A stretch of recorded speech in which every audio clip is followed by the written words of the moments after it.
I had such a good April, and then this is why I usually take breaks when I go on good runs, because then I just do dumb shit for a week, and that's what I felt I did last week. So I've got a decent amount to talk about. I'm going to start with Peloton.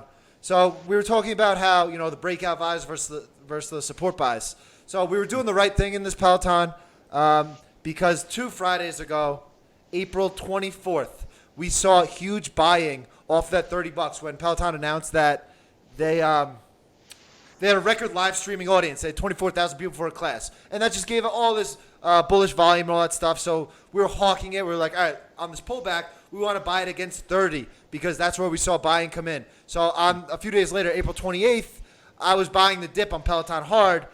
And I ended up just kind of getting out end of day when it closed 29.80 because it took out that 30, but it really needed to take out 29 to the downside. So I bought 29 on the way up, and then when it retested, I was playing against 30. That's just like, a simple little detail that will fuck up my whole week. So I missed that trade. I ended up buying it today, and I kicked some into strength. But again, that's the breakout buy, and now I'm in these past 2 weeks, I'm like break even in the name, when I should be killing it.